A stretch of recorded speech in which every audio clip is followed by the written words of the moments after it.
Dear students, you are welcome to NP tutorial. The Portrait of a Lady का यह third video है, इसमें आपका स्वागत है। आइए हम इसको देखते हैं।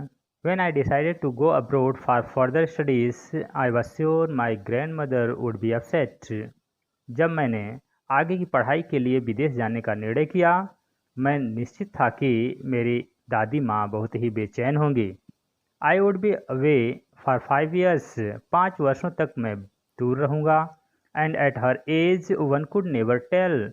और उनकी उम्र में कोई भी उनके बारे में निश्चित रूप से कुछ नहीं कह सकता था।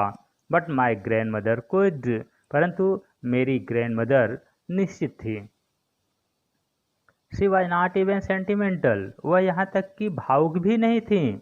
She came to leave me at the railway station but did not talk or show any emotion. वह मुझे छोड़ने के लिए रेलवे स्टेशन तक आई, लेकिन उन्होंने न तो कोई बात किया और न तो कोई संवेग ही दिखाया। हर lips moved in prayer, her mind was lost in prayer. उनके होठों पर प्रार्थना चल रही थी और उनका मस्तिष्क प्रार्थना में ही खोया था। Her fingers were busy telling the beads of her rosary. उनकी अंगुलियां उनकी माला फेरने में ही व्यस्त थीं।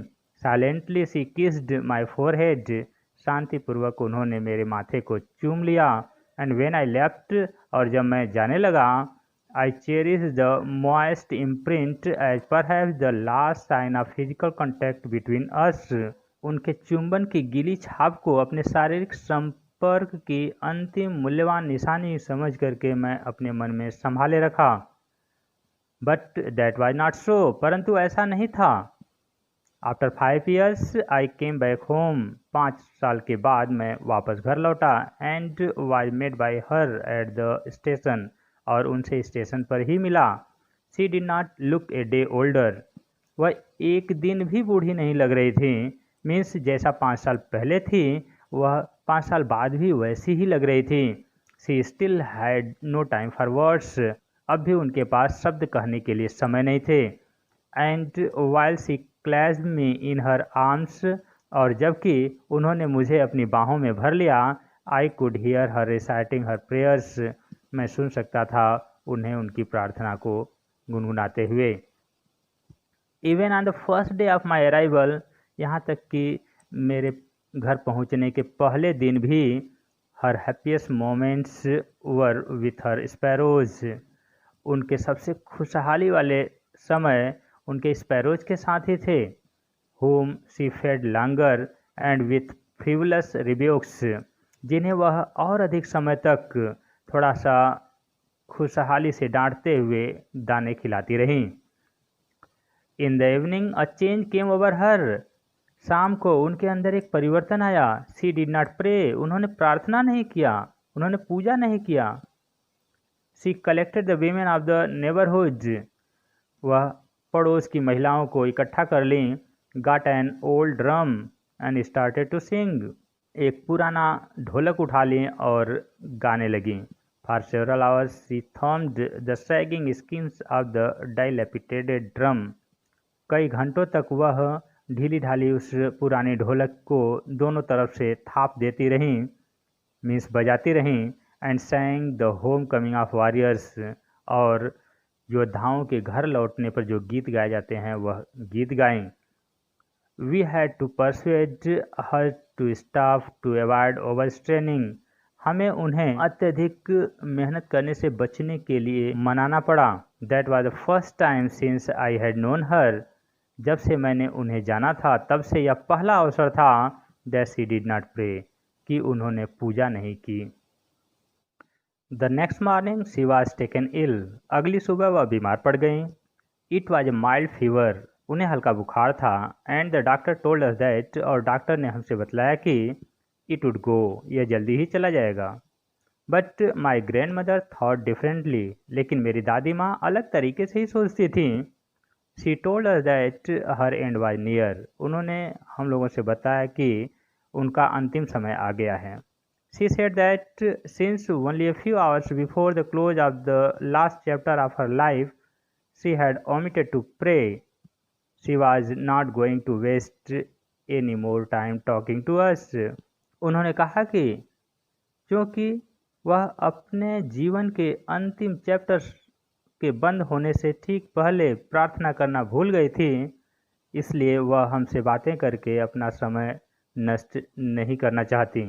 वी प्रोटेस्टेड, हम लोगों ने इस बात का विरोध किया, but she ignored our protest, परंतु उन्होंने हमारे विरोध को नज़रअंदाज कर दिया। She lay peacefully in bed praying and telling her beads, वह शांतिपूर्वक अपने बिस्तर पर लेटे हुए प्रार्थना करती रहीं और अपनी माला फेरती रहीं। Even before we could suspect, यहाँ तक कि हम लोग कुछ संदेह करें उसके पहले ही हर लिप्स स्टॉप्ड मूविंग, उनके होठ चलना बंद हो गए, and the rosary fell from her lifeless fingers, और उनकी माला उनके निर्जीव अंगुलियों से नीचे गिर गई। A peaceful pallor spread on her face, एक शांतिपूर्ण उदासी उनके चेहरे पर छा गई, and we knew that she was dead, और हम जान गए थे कि अब वह मर चुकी हैं। We lifted her off the bed, हम अपने रीति रिवाज के मुताबिक उन्हें बिस्तर से नीचे उतारे, laid her on the ground, और उन्हें ज़मीन पर लिटा दिया, and covered her with a red shroud, और उन्हें एक लाल रंग के कफन से ढक दिए। After a few hours of mourning we left her alone to make arrangement for her funeral, कुछ घंटों के दुख प्रकट करने के पश्चात हम लोगों ने उनकी अर्थी की व्यवस्था करने के लिए उन्हें अकेला छोड़ दिया। In the evening we went to her room with crude stretcher to take her to be cremated, शाम के समय उन्हें जलाने के लिए लकड़ी की बनी हुई अर्थी लेकर उनके कमरे के पास गए।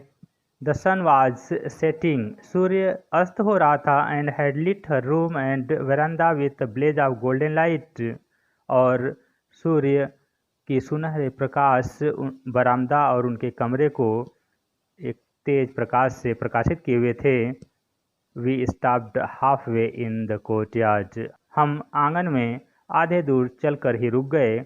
All over the verandah and in her room right up to where she lay dead and stiff wrapped in the red shroud, thousands of sparrows sat scattered on the floor, बरामदे से लेकर उनके कमरे तक जहाँ पर कि उनकी कड़ी और निर्जीव बॉडी पड़ी हुई थी, हजारों स्पैरोज फर्श पर बैठी हुई थी। देयर वाज नो चिरुपिंग, कोई भी ची ची की कोई आवाज़ नहीं आ रही थी। We felt sorry for the birds, पक्षियों के लिए हम लोग बहुत दुखी थे।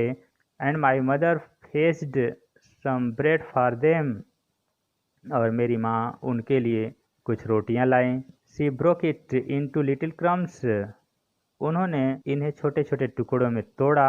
The way my grandmother used to, जैसे कि मेरी दादी माँ किया करती थी। And threw it to them, और उनके सामने फेंक दी। The sparrows took no notice of the bread, sparrows ने इन रोटी के टुकड़ों की तरफ ध्यान भी नहीं दिया। When we carried my grandmother's corpse off, जब हम लोगों ने अपनी दादी माँ की डेड बॉडी को ले गए, दे फ्ली अवे क्वाइटली, वे शांतिपूर्वक उड़ गईं। Next morning the sweeper swept the bread crumbs into the dustbin, अगली सुबह सफाई कर्मी ने इन रोटी के टुकड़ों को डस्टबिन में साफ करके डाल दिया।